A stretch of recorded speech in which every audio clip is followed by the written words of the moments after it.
வணக்கம் நண்பர்களே. இந்த வீடியோவை 29 ஏப்ரல் அன்று பதிவு செய்கிறேன். ஃபுல்லா எல்லா தேர்தல் கணிப்புகள், தேர்தல் முடிந்த பிறகு வந்த கருத்து கணிப்பு, அதன் அடிப்படையில் சில தகவல்களை உங்க கூட என்னுடைய பார்வையிலிருந்து மீண்டும் சொல்கிறேன், என்னுடைய பார்வையிலிருந்து பதிவு செய்கிறேன், உங்களோடையும் ஷேர் பண்றேன். தேர்தல் முடிந்த பிறகு, அதாவது இந்த எக்ஸிட் போல் அப்படின்னு சொல்றது, அகில இந்திய ஊடகங்கள்ல பல ஊடகங்கள் அதிமுக மற்றும் பாஜக கூட்டணி ஒரு சிறிய அளவில் வெற்றி பெற்று ஆட்சியில் அமரும் அப்படின்னு சொல்லியிருக்காங்க. ஆனா அதே தமிழகத்தை சார்ந்த 99% ஊடகங்கள் டிஎம்கே தான் ஆட்சி அமைக்கும், மீண்டும் திமுக அப்படிங்கிற மாதிரி கருத்து கணிப்புகளை வெளியிட்டிருக்காங்க. எக்ஸிட் போல்ல இந்த மாதிரி கருத்து கணிப்புகள். இதன் கூட மற்றொரு கருத்து கணிப்பும் வெளியிடப்பட்டுள்ளது. அது தமிழக வெற்றி கழகத்தை பத்தி. நடிகர் விஜய்க்கு அமோக ஆதரவு இருக்கு, மிகப்பெரிய கூட்டம் வந்திருக்கு. நான் போன பல வீடியோல சொன்ன மாதிரி பலரும் அவருக்கு ஓட்டளித்துள்ளார்கள் என்ற செய்திகள்லாம் பரப்புரை வந்திருக்கு. தேர்தலுக்கு முடிந்த பிறகு செய்யப்பட்ட பரப்புரைகள் இவைகள். அதனால என்ன சொல்றாங்க அப்படின்னா, இரண்டு விதமான கருத்து கணிப்பு இருக்கு. ஒன்னு தமிழக வெற்றி கழகம் ஆட்சியையே அமைக்கும் அப்படிங்கிறது ஒரு ஊடகம் செய்தி சொல்லியிருக்காங்க.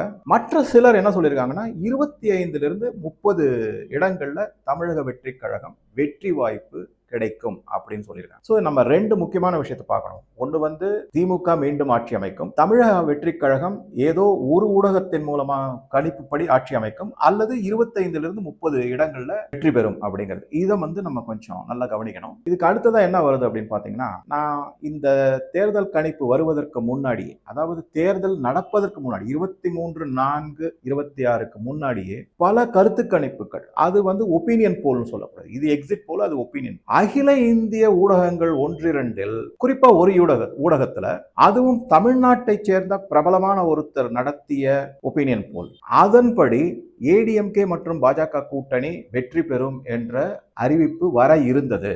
அதை எப்படியோ மோப்பம் பிடிச்சு ஆளும் கட்சியில், அதுவும் குடும்பத்தில் இருக்கக்கூடிய மிகப்பெரிய ஆளுமை மிக்க ஒரு நபர் அந்த ஊடகத்தை மிரட்டியதாகவும், அவர்களுக்கு விளம்பரங்கள் பலதும் கொடுக்கப்பட்டதாகவும், அந்த விளம்பரத்திற்கு சாதாரணமாக கொடுப்பதை விட அதிக அளவு பணம் கொடுத்ததாகவும், அதன் மூலமாக அந்த ஒப்பீனியன் போல், அதாவது திமுக கூட்டணிக்கு ஆதரவு இல்லாத ஒரு கருத்து கணிப்பை கைவிடுமாறு கோரிக்கை வைக்கப்பட்டு அது கைவிடப்பட்டது அப்படிங்கிற செய்தி எல்லாமும் வந்தது. இதெல்லாம் செய்வாங்களா சார்? செய்ய முடியுமா? இதில் எந்த அளவுக்கு நம்பகத்தன்மை இருக்கு அப்படின்னு பார்த்தோம்னா, கடந்த காலம் செஞ்சிருக்காங்கிறதெல்லாம் வெட்ட வெளிச்சமா நமக்கு தெரிஞ்ச விஷயம் தான். அதுல ஒன்றும் ஒளிவு மறைவு கிடையாது. அப்படி சரி, இது எதுக்காக செஞ்சாங்க, என்ன செஞ்சாங்க அப்படிங்கிறதுக்கு அவங்களுக்கு நான் பல வீடியோக்கள் அவங்க கூட சொல்லிட்டேன். அடிநாதமாக தமிழ்நாட்டில் தமிழ் மக்களிடையே ஒரு வெறுப்பு உணர்வு துளிர்விட்டு இருக்கிறது. என்னதான் இவங்க 3000 கொடுக்கட்டும், பொங்கல் பரிசுன்னு 5000 கொடுக்கட்டும், கோடைக்கால பரிசுன்னு என்ன கொடுத்தாலும், அதற்கு அடிநாதமாக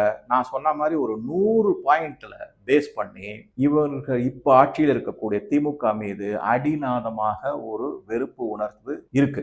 அதனால அவங்க தோற்று போய் விடுவார்கள் என்ற ஒரு சினாரியோ கண்டிப்பா இருக்கு. இதை தவிர டிஎம்கேனுடைய கூட்டணி கட்சிகளே ரொம்ப ஒன்றும் முனைப்பாகவோ ஒருங்கிணைந்தோ ஒன்றும் செயல்படலை அப்படிங்கிறதையும் நம்ம பார்த்தோம். இதனால டிஎம்கே ஆட்சி இழப்பதற்கான வாய்ப்புகள் தான் மிக அதிகம் அப்படிங்கிறது என்னுடைய பார்வையிலிருந்து 2-3 வீடியோல நான் சொல்லியிருக்கேன். அதே மாதிரி தமிழக வெற்றி கழகத்தை பத்தியே நான் பல வீடியோக்களை சொல்லிட்டேன். ஆனா இங்க என்ன நம்ம முக்கியமா பார்க்கணும்னா, இந்த ஜென் இசட்டை பத்தி நான் 2-3 வீடியோக்கள் உங்களுக்கு. அதை தவிர சமீபத்தில் வந்த செய்திகள் என்ன அப்படின்னா, பட்டியல் இனத்தவர்களும் கிறிஸ்துவ மதத்தை சார்ந்தவர்களும் மிஷனரிகளால மிகப்பெரிய ஒரு முன்னெடுப்பு செய்யப்பட்டு பெரிய அளவில் நடிகர் விஜய்க்கு ஆதரவு அளிப்பதற்கான ஏற்பாடுகள், நடவடிக்கைகள்லாம் செஞ்சிருக்காங்க. இதையெல்லாம் வச்சு பார்க்கும்போது சில இடங்கள்ல அவர் வெற்றி பெறக்கூடிய வாய்ப்பு தெரிகிறது அப்படிங்கிறது ஊடகங்கள் சொல்லியிருக்காங்க. எனக்கு இன்னும் நம்பிக்கை வரல, அந்த அளவுக்கு தமிழர்கள் முட்டாள்களா அப்படின்னு ஆனா சொல்ல முடியாது. ஏன்னா இந்த ஜென் இசட்னுடைய நடவடிக்கைகள், அவருடைய ஈடுபாடுகள்,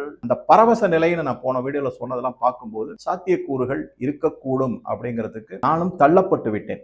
இருந்தாலும் ஒரு துளி எண்ணம் வராது, மக்கள் மயங்க மாட்டார்கள், நடிகர் விஜய் எம்ஜிஆர் கிடையாது அப்படிங்கிறது எனக்கு ஒரு அணித்தரமான நம்பிக்கை இன்னும் இருக்கு. இதாச்சா, இப்ப இந்த எக்ஸிட் போல டிஎம்கே வெற்றி பெறும், தமிழக வெற்றி கழகத்திற்கு 25 முதல் 30 சீட்டு கிடைக்கும். இதெல்லாம் எதுக்காக சொல்லியிருக்காங்கன்னா, ஒருவேளை நாம் எதிர்பார்ப்பது போல் திராவிட முன்னேற்ற கழக கூட்டணி தோல்வியுற்றால், அது எவ்வளவு சீட்டு வாங்குறாங்கிறது அடுத்த பிரச்சனை. என்னை பொறுத்த வரைக்கும் 60-70 சீட்டுக்குள்ள வரும் டிஎம்கே அப்படிங்கிறது. அவங்க கூட்டணி கட்சிகள் மொத்தமாக எடுத்துக்கொண்டால ஒரு 10 சீட்டு கூட வராதுங்கிறத போன வீடியோலயும் சொல்லியிருந்தேன். பாக்கி எல்லாம் டிஎம்கேக்கு வரும். அது ஆதாரமாக டிஎம்கேக்கு காலங்காலமாக சரித்திர காலமாக இருக்கக்கூடிய ஒரு ஆதரவு கூட்டம். அவர்கள் மட்டும் ஓட்டு போடுவார்கள் அப்படிங்கிறது என்னுடைய எண்ணம். 60-70 வரும் அப்படிங்கிறது என்னுடைய பார்வை. இப்ப அது வராம அவங்க தோத்து போயிட்டாங்க அப்படின்னு. அதே மாதிரி தாவேகாவும் 25 சீட்டோ 30 சீட்டோ வராம 1-2 சீட்டோ இல்ல அதுவுமே வராம போயிடுச்சு அப்படின்னா இவங்களுக்கு ரொம்ப வசதியா போச்சு. என்ன வசதியா போயிடுச்சு அப்படின்னா உடனடியாக களத்துல இறங்கிடுவாங்க. போராட்டங்கள், அறிவிப்புகள், தொலைக்காட்சிகள்ல விவாதங்கள், கட்டுரைகள், பத்திரிகைகள்ல திட்டி தீர்த்துருவாங்க. யாரு அப்படின்னா பாஜகவை திட்டுவாங்க. முதல்ல என்ன சொல்லுவாங்கன்னா, ஹரியானா, பீகார், மகாராஷ்டிரா போன்ற இடங்கள்ல பாஜக எப்படி தில்லுமுள்ளு செய்து ஓட்டு திருட்டு செய்து வெற்றி பெற்றதோ அதே மாதிரி தமிழகத்திலும் வெற்றி பெற்று விட்டது அப்படின்னு சொல்வதற்கு ஒரு பிளாட்ஃபார்ம், அதாவது இப்பயே கட்டமைப்பை உருவாக்குறாங்க. இந்த எக்ஸிட் போல்ல நாங்க வெற்றி பெறுவோம்ன்றத சொல்லி, ஆனா உண்மை நிலைமை வேறு விதமாக வரும்போது அதற்காக அமைக்கப்பட்ட ஒரு அடித்தளம். இதை மட்டும் சொல்ல மாட்டாங்க. பழையபடி என்ன சொல்லுவாங்க அப்படின்னா, சிறுபான்மையருக்கு மிகப்பெரிய ஆபத்து பாஜக, மதவாத அரசியல்ல எடப்பாடி மதவாத அரசியலுக்கு அடிபணிந்து விட்டார், டெல்லிக்கு அடிமையாகி விட்டார். இதை தவிர இன்னும் என்ன சொன்னா, மதவாதம் தலைவிரித்து ஆடும், சிறுபான்மையரால அவர்களுடைய உரிமைகள் பறிக்கப்படும், அவர்களுடைய வழிபாட்டு தலங்கள் அழிக்கப்படும், அவர்கள் வழிபாடு முறைகள் மாற்றப்படும். இந்த மாதிரி பலதும் தமிழ்நாட்டிலும் யூனிஃபார்ம் சிவில் கோடு கொண்டு வருவார்கள். இதனால சிறுபான்மையர்கள் மிகப்பெரிய ஆபத்து. இதை எல்லாம் ஒண்ணு விடாம நீங்க உங்க மனசுல என்னென்ன வேற எண்ணங்கள்லாம் தோணுதோ அதை பதிவிடுங்க. அது எல்லாமே நடக்கும். இந்த மாதிரி மிகப்பெரிய ஒரு பரப்புரை செய்யப்படும். அதற்கு ரெடியாக தமிழக ஊடகங்கள், காட்சி ஊடகங்களும் சரி, பிரிண்ட் ஊடகங்களும் சரி ரெடியாக இருப்பார்கள். அவர்களுக்காக பலரும் இத துதிபாடி இதை முன்னெடுத்து செய்வார்கள் அப்படிங்கலாம்.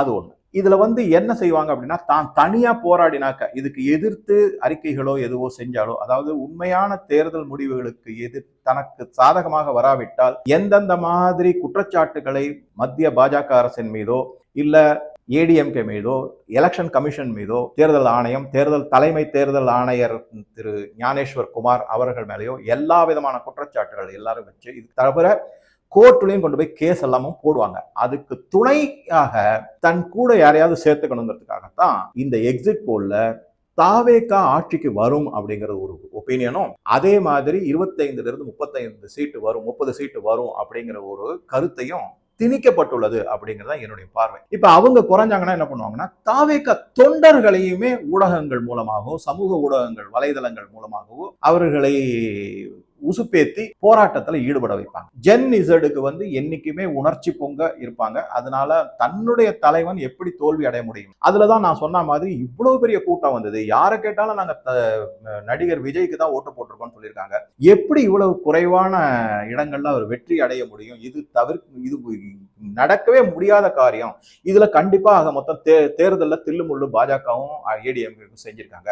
ஏற்கனவே ஏடிஎம்கேக்கு இரட்டை இலை சின்னத்தை பாஜக தலையீடுனாலதான் கிடைத்தது. இல்லைன்னா அவங்களுக்கு கிடைச்சே இருக்காது, எடப்பாடி குழுவுக்கு கிடைச்சிருக்காது. இந்த மாதிரி எல்லாம் பலவிதமான பரப்புரைகள்லாம் செய்யப்பட்டு மீண்டும் ஒரு மூளைச்சலவை செய்யும். இதுல குறிப்பா என்ன அப்படின்னா, தமிழகத்தில் இருக்கக்கூடிய இந்த ஜென் இசட் இளைஞர்கள், குழந்தைகள் எல்லாம் நான் போன வீடியோல சொன்ன மாதிரி மிகப்பெரிய பாதிப்புக்கு உள்ளாவார்கள் என்பது. இது ஏதோ சார் நீங்க ரொம்ப பயமுறுத்துறீங்க, ரொம்ப எக்ஸ்ட்ரீமா பேசுறீங்க அப்படின்னு நினைக்காதீங்க. இது உளவியல் ரீதியான ஒரு உண்மையான செய்தி. அதனாலதான் நான் இதை இவ்வளவு தூரம் ஒரு மனவேதனையோட, ஒரு வருத்தத்தோட அவங்க கூட ஷேர் பண்றேன். இந்த மாதிரி பலவிதமான குற்றச்சாட்டுகள் வைப்பது ஒரு பக்கம், தன்னுடன் மற்றவர்களையும் கூட்டு சேர்ந்து அந்த குற்றச்சாட்டை மேலும் வலுவாக வைப்பதற்காகத்தான் தாவேகாவுக்கு இந்த மாதிரி ஒரு எக்ஸிட் போல் ஒப்பீனியன் கருத்து கணிப்பு கொடுக்கப்பட்டுள்ளது அப்படிங்கிறது என்னுடைய பார்வை. சரி, இது இருக்கட்டும். உண்மையான எக்ஸிட் போல் என்ன பொறுத்த வரைக்கும் எப்படின்னாக்க, பல பேர் நீங்க பார்க்கலாம். என்ன அப்படின்னா, அதாவது 2 முக்கியமான பாயிண்ட் மட்டும் நான் உங்களுக்கு ஷேர் பண்ணேன். அரசாங்கத்துல இருக்கிற அதிகாரிகள், ஐஏஎஸ், ஐபிஎஸ், இவங்க எல்லாருமே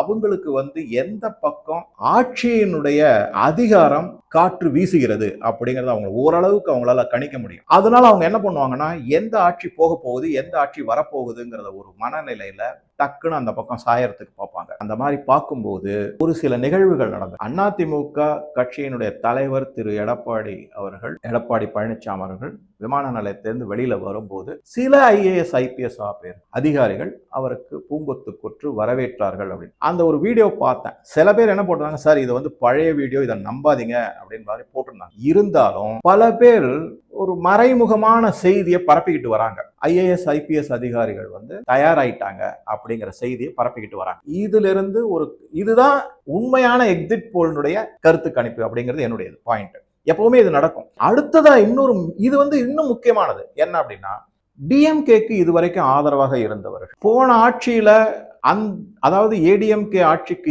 எதிராக பலவித போராட்டங்கள் குரல்கள் எழுப்பியவர்கள் கடந்த 5 வருடத்துல அப்படியே அமைதியாக இருந்தாங்க. இப்ப வந்து திடீர்னு தேர்தல் முடிந்த உடனே அவர்களுடைய குரல் கொஞ்சம் கொஞ்சமா வெளியே வர ஆரம்பிச்சு. உதாரணத்துக்கு ஒரு நடிகர் இருக்கு, அவர் நடிகர், அவருடைய மகன் இருவரும் நடிகர். இந்த மாதிரி அவர் வந்து ஒரு பதிவு போட்டிருக்காரு. என்ன அப்படின்னா, இந்த டாஸ்மாக் அதை முதல்ல மூடணும் அப்படின்னு பதிவெல்லாம் போட்டு பேட்டி எல்லாம் கொடுத்திருக்காரு. 5 வருஷமா அவர் வாய மூடிக்கிட்டு இருந்தார். இந்த டாஸ்மாக் 5 வருஷமா இருந்திருக்கு. அதுல யார் யாருடைய கம்பெனிகள்லாம் இது பண்றாங்க அதுவும் இருந்திருக்கு. ஆனா இன்னைக்கு திடீர்னு இதை மூடணும் அப்படின்னு. ஸோ இந்த மாதிரி கருத்துக்கள் வெளியில வரும்போது அப்ப உடனே நமக்கு என்ன தோணுது, ஓஹோ இப்ப இருக்கிற ஆளுங்கட்சி தோற்க போகிறது, அதனால வரக்கூடிய ஆட்சிக்கு பலவிதமான சங்கடங்கள் அளிப்பதற்காக ஏற்கனவே இவர்கள் தூண்டிவிடப்பட்டுள்ளார்கள், இயக்கப்பட்டுள்ளார்கள் அப்படிங்கிறது. இவர் மட்டும் வரமாட்டாரு, இப்ப வரிசையா. அதே மாதிரி பாத்தீங்கன்னா ஒரு நடிகரனுடைய மகள் அவர் தகாத பதிவுகள்லாம் போட்டிருக்காரு. எனக்கு கல்யாணமே செய்ய வேண்டாம், ஆனா குழந்தை பெற்றுக்கொள்வது எனக்கு எந்த விதமான தடையும் இல்லை அப்படின்னா எனக்கு ஆச்சரியமா இருக்கு. இவர்கள்லாம் தமிழர், நாகரீகம், பண்பாடு எல்லாம் பேசுறாங்க. எப்படி இதை வந்து ஒரு தந்தையா ஒரு கையில எடுத்து ஆதரவு கொடுக்குறாரு அப்படிலாம் பார்க்கும்போது ஒரு மாதிரி படுது. இந்த மாதிரி பல பதிவுகள்லாம் வரும்போது அது இன்னொரு எக்ஸிட் போலாக எனக்கு படுகிறது. அதுதான் உண்மையான எக்ஸிட் போல் அப்படிங்கிறது. இந்த வீடியோவை பற்றி உங்க கருத்துக்களை பதிவிடவும் மற்றும் பல விவரங்கள் இருக்கு. அதை இன்னும் 1 or 2 வீடியோஸ் நான் உங்களோட ஷேர் பண்றேன். நன்றி, வணக்கம்.